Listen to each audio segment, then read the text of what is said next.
I thought it'd be humorous if there was like a Pimp My Ride for disabled drivers. Like, I think that's fascinating how people modify their vehicles to drive. And it surprises people when, someone who's a wheelchair user gets out of a car, so I'd love to hear your thoughts on that. It does surprise people. And I'm kind of amazed because we're in 2021. People still stop and stare, like they've never seen another person with a disability operate their own vehicle. I realize that they're curious and they have questions, but it's still a little eerie that there just aren't enough of us out there that people haven't seen. But yeah, so I drive completely with hand controls.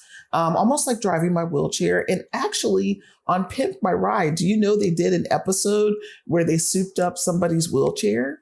It was really cool. It was really cool. I'll have to see if I can find it on YouTube. Oh, I'd love to see it. But they did that and I just thought it was amazing. But yeah, so I don't use my feet.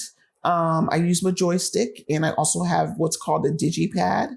It's a pad that has the brake and the parking, drive, reverse, and neutral, all by pressing a button. So it's pretty good. It's pretty cool. It did take a lot to learn to drive and everything.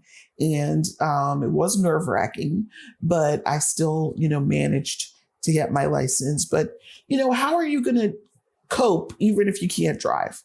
I mean, that's the real question. Not this, I drove and I went through with my instructor and I actually took the driving test. I had this woman that I thought she was not nice. And I got a highway restriction. And so I couldn't drive on the highway out the gate when I got my driver's license and I got, passed the test and everything.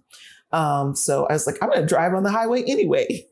And if I get pulled over, I'll just say, I'm practicing. I got to retake my test. I'm practicing. So that never happened, of course, but that was going to be my excuse if I did get pulled over. But so how do you cope even if you can't drive?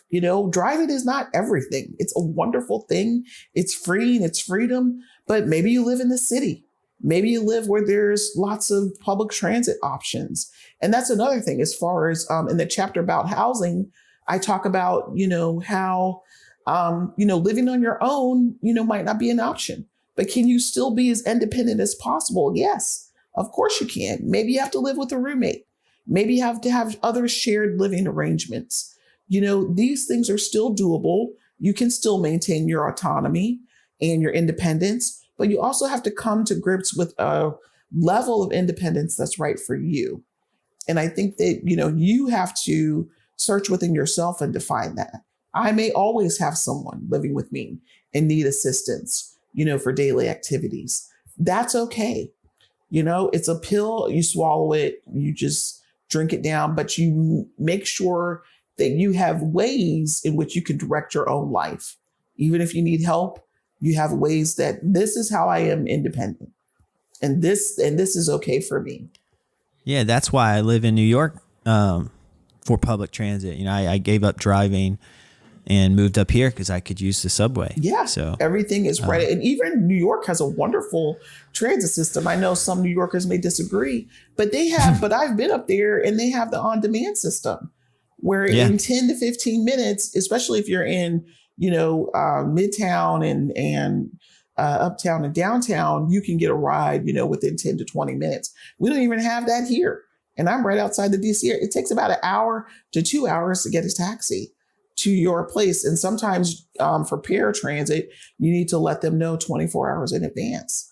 This isn't the end of the world, but it's still an inconvenience. And it kind of can still remind you that, yes, you have a disability, but, there are ways to mitigate, fallout. Building relationships with friends who have cars. They can take you places.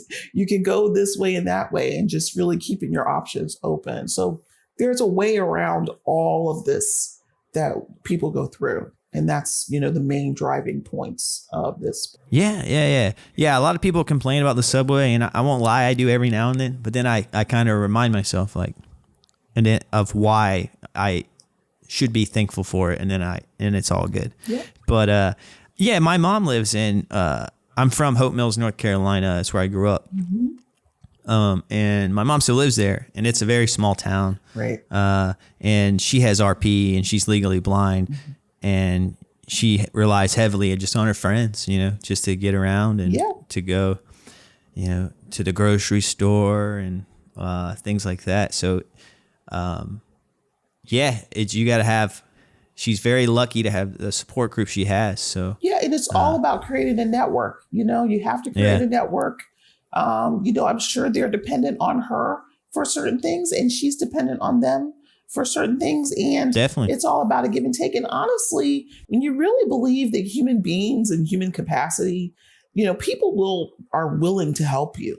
You just have to ask. And so you just have to really believe, in the decency of human beings, and that for whatever you need, there's always someone willing to assist, and they would be glad to. They just don't always know how.